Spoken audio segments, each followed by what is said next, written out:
Hello student, GS विशेष class में आपका स्वागत है।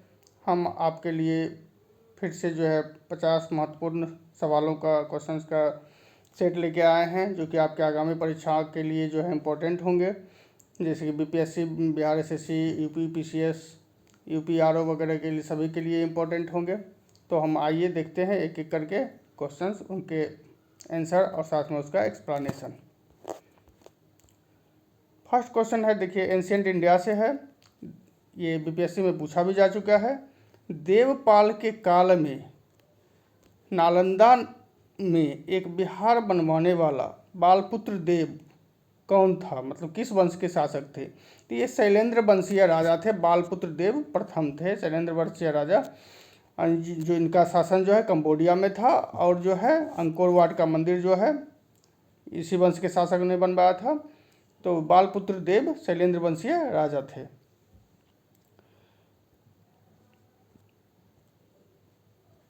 नेक्स्ट क्वेश्चन है आपका, ये भी एंशियंट इंडिया से है, एंशियंट इंडियन हिस्ट्री से। गुप्त प्रशासन में प्रथम कुलिक पदाधिकारी से क्या तात्पर्य है? देखिए, मिलता है गुप्त काल के जो साहित्य, प्रथम कुलिक, प्रथम कायस्थ, ठीक है, तो ये सब मिलते हैं। तो इसमें प्रथम कुलिक किसको कहते हैं? तो ये कुल के प्रधान को जो है प्रथम कुलिक कहा जाता था, ठीक है, कुल के प्रधान को।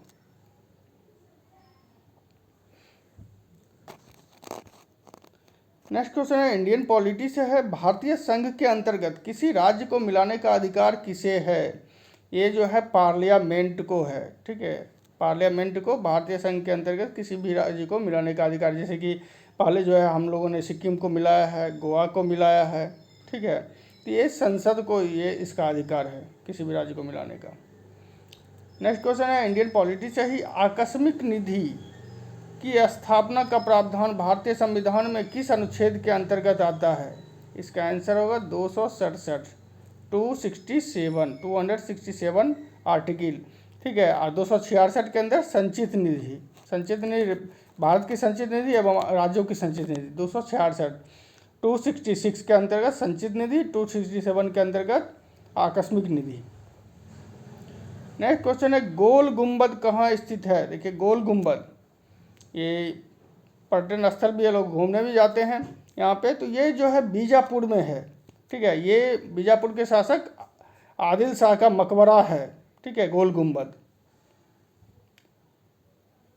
नेक्स्ट क्वेश्चन है, भारत, जापान, चीन, तिब्बत और मध्य एशिया में बौद्ध धर्म का कौन सा संप्रदाय अधिकतर प्रसारित हुआ? अधिकतर पूछ रहा है। देखिए, प्रसारित तो वो, देखिए, बौद्ध धर्म के 2 संप्रदाय हैं, ठीक है, मतलब 2 मुख्य संप्रदाय हैं। उसके बाद जो है उसके जो है और भी उसका एक होता है उप संप्रदाय, ठीक है। तो उस तरह से तो 2 मुख्य संप्रदाय हैं, हीनयान, महायान।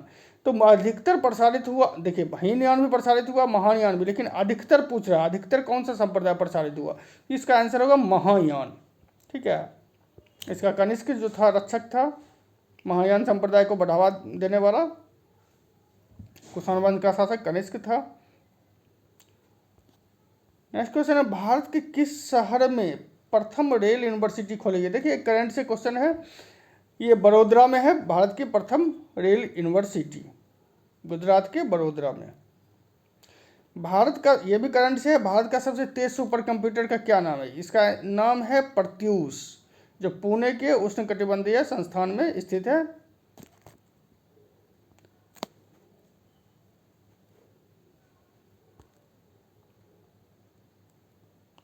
वर्ष 2019 में आर्टिफिशियल इंटेलिजेंस में पूर्ण बीटेक कार्यक्रम शुरू करने वाला देश का पहला संस्थान कौन है? वर्ष 2, देखिए, एआई, आर्टिफिशियल इंटेलिजेंस, इसको शॉर्ट में हम कहते हैं एआई, ठीक है, ये हैदराबाद में शुरू किया गया है। हैदराबाद आईआईटी हैदराबाद में शुरू किया गया है पूर्ण बीटेक कार्यक्रम, ठीक है। एआई, आर्टिफिशियल इंटेलिजेंस बहुत महत्वपूर्ण है, अभी बहुत सारे इस पर रिसर्च चल रहे हैं बहुत सारे देशों में। नेक्स्ट क्वेश्चन देखिए, वर्ल्ड ज्योग्राफी से एंजल प्रपात, ये वाटरफॉल है, ये सारे, तो एंजल है, योसेमाइट है, गवार्नी है, सुथरलैंड है। तो ये सारे जलप्रपात के बारे में पूछ रहा है कि कौन कौन से जलप्रपात जो है कहाँ कहाँ हैं। देखिए, एंजल जो है वेनेजुएला में है, विश्व का सबसे ऊंचा जलप्रपात है। योसेमाइट जो है कैलिफोर्निया में है, गवारनी जो है फ्रांस में है और सुथरलैंड जो है न्यूजीलैंड में है। ठीक है। अब भारत का सबसे ऊंचा जानते हैं जलप्रपात है गरसप्पा या जोग जलप्रपात, जिसको महात्मा गांधी जलप्रपात भी कहते हैं। ठीक है, तो इसका आंसर हो जाएगा बी, वेनेजुएला, कैलिफोर्निया, फ्रांस और न्यूजीलैंड। नेक्स्ट क्वेश्चन है, देखिए एक वर्णन दिया हुआ है, उसके बारे में पूछ रहा है ये स्थान कौन सा है। भगवान बुद्ध ने यहाँ अनेकों बार अपना प्रवचन दिया था। देखिए एंशिएंट इंडियन हिस्ट्री से क्वेश्चन है, भगवान बुद्ध ने यहाँ अनेकों बार अपना प्रवचन दिया था और उन्हीं की स्मृति में अशोक ने यहाँ शीश स्तंभ की स्थापना भी की थी। 383 ईस्वी में यहाँ बौद्ध धर्म प्रचारकों का द्वितीय सम्मेलन भी हुआ।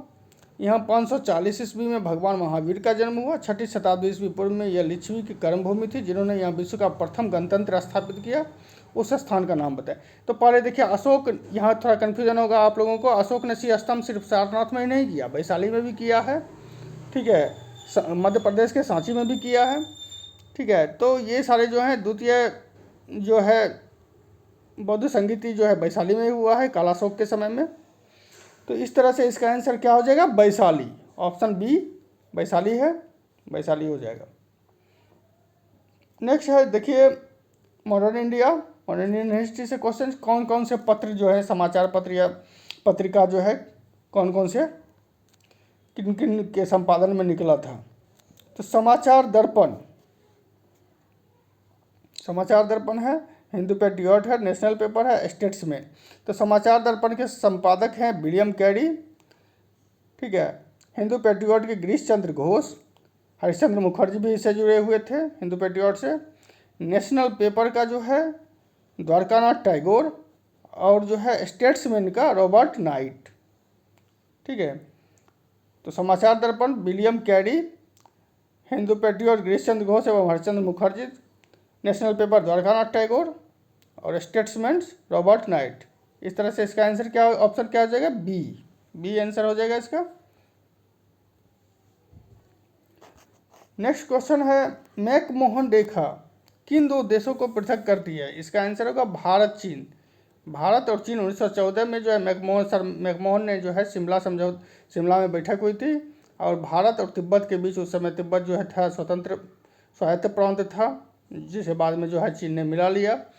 तो उस समय जो, तो अब जो है चीन की रेखा करा दी, तो उस समय जो है भारत एवं तिब्बत के बीच खींची गई थी। ठीक है, तो अब जो है भारत चीन की सीमा रेखा कहलाती है मैकमोहन रेखा। ठीक है, भारत पाकिस्तान जो है डूरंड रेखा, भारत बांग्लादेश भी डूरंड रेखा, चूँकि उस समय पाकिस्तान जो बांग्लादेश जो था पाकिस्तान ही कहलाता था, तो भारत बांग्लादेश भी डूरंड रेखा ही हो जाएगा।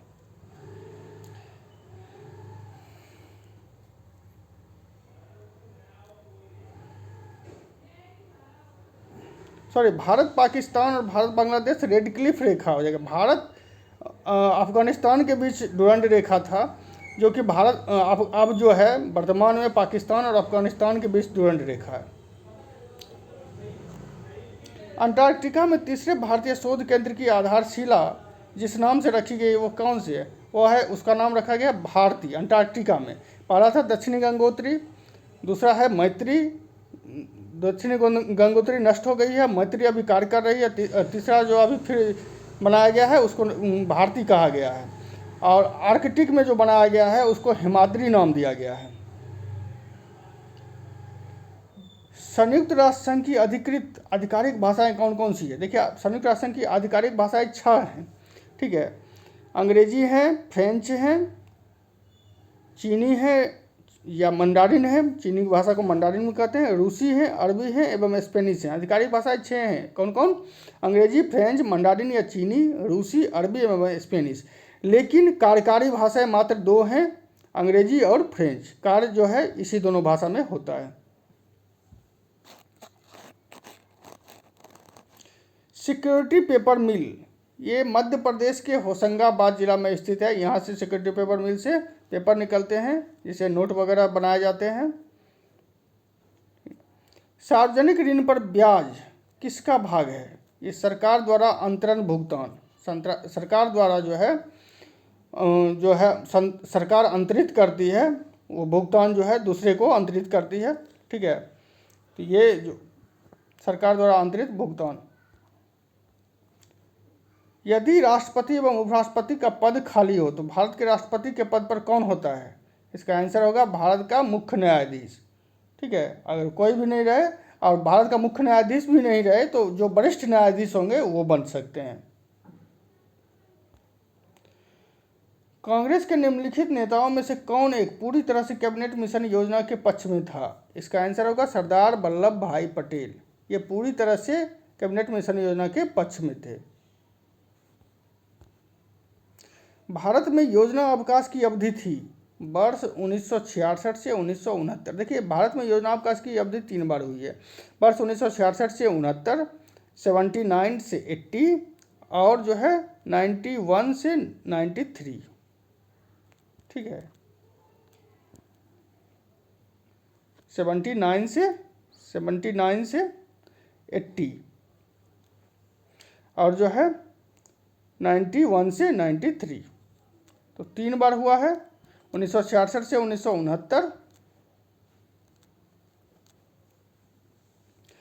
1979 से 80 और 91 से 93। तो 3 बार जो है योजना अवकाश भारत में। नेक्स्ट क्वेश्चन है, इनसाइड ट्रेडिंग संबंधित है, ये शेयर बाजार से है संबंधित है। इनसाइड ट्रेडिंग किसे कहते हैं? अब जैसे कि कोई जो है आदमी किसी कंपनी में कार्य कर रहा है और उसको उस कंपनी के बारे में जानकारी रहती है, भाई इस कंपनी का क्या योजना है, ठीक है, तो वगैरह वगैरह, जिससे कि उसके शेयर ऊँचे उठ सकते हैं या नीचे गिर सकते हैं। ठीक है, तो जैसे कि वो आदमी अगर कंपनी में काम कर रहा है तो वो उसकी कंपनी की जानकारी अपने किसी जानकार को दे देता है, अपने आदमी को दे देता है, तो उसको इनसाइडर ट्रेडिंग कहते हैं। इससे क्या होता है, आदमी जो है उस कंपनी में अगर कंपनी का योजना जो है अच्छा नहीं है तो वो शेयर नहीं लगाता है, जिससे कि शेयर मार्केट उसका शेयर गिर जाता है, या बहुत अच्छा है तो उससे जो है शेयर मार्केट उसका उठ जाता है। ठीक है, राजकोषीय घाटा क्या है? इसका आंसर होगा बजटीय घाटे का योग और सरकार का बाजार ऋण तथा दायित्व। ठीक है, बजटीय घाटा जो है यही जो है बजटीय राजकोषीय घाटा, जिसको हम फिस्कल डेफिसिट भी कहते हैं। ठीक है, बजटीय डेफिसिट और सरकार का बाजार ऋण और दायित्व जो है कुल मिला के राजकोषीय घाटा कहलाता है। भारतीय समाज में महिलाओं एवं बालिकाओं की शिक्षा हेतु सर्वाधिक प्रयास किसने किया था? इसके सामाजिक धार्मिक सुधार आंदोलन से ये पंडिता रमाबाई होंगे। ठीक है, ये महादेव गोविंद रानडे की पत्नी थी पंडिता रमाबाई, और सावित्रीबाई फुले जो थी ज्योतिबा फुले की पत्नी थी और भारत की प्रथम महिला शिक्षिका थी। ठीक है, द्वितीय हरित क्रांति का संबंध किससे होगा? इसका आंसर है, ठीक है, बायोटेक्नोलॉजी से, जैव प्रौद्योगिकी के प्रयोग से अच्छे उपज वाले जो है बीज आएंगे। ठीक है, जेनेटिक मॉडिफाइड जीएम फसल जिसको कहते हैं, तो ये सारे जो हैं ऑर्गेनिक फार्मिंग होगा। नेक्स्ट क्वेश्चन है, सभी स्तरों पर लोक अदालतों की स्थापना करने में देश का निम्नलिखित में से कौन सा राज्य प्रथम स्थान ले चुका है? इसका आंसर होगा केरल। देखिए, केरल बहुत चीज़ों में आगे है हमसे, शिक्षा वगैरह में। ठीक है, और जो है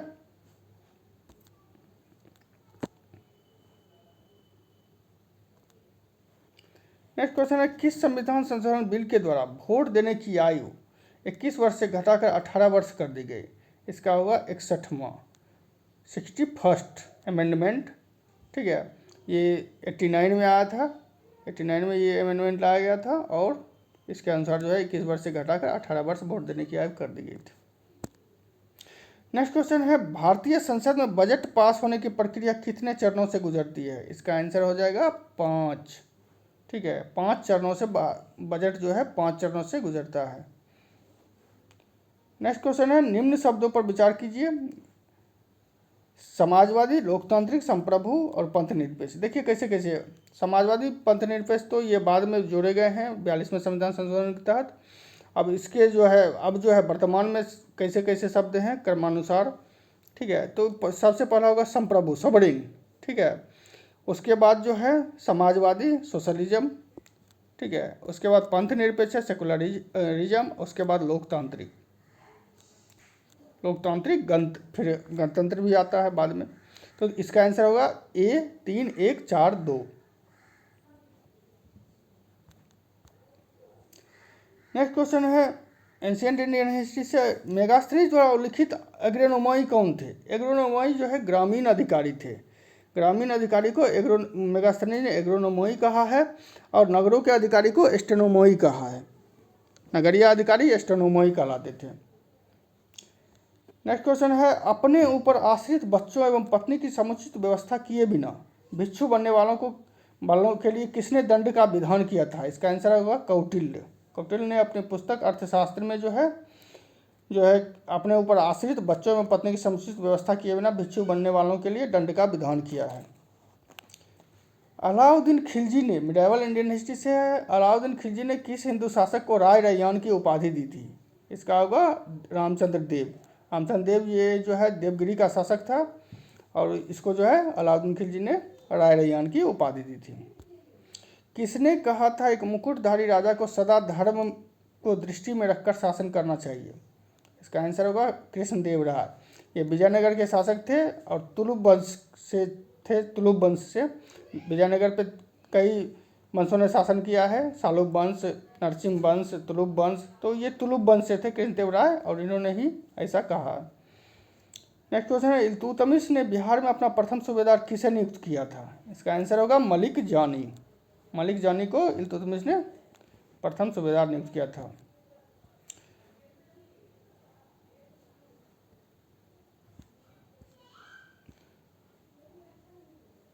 वह दिल्ली सुल्तान जिसके यहाँ चीन के मंगोल सम्राट का एक शिष्टमंडल कुछ बौद्ध मंदिरों को देखने की अनुमति के लिए आया था, कौन था?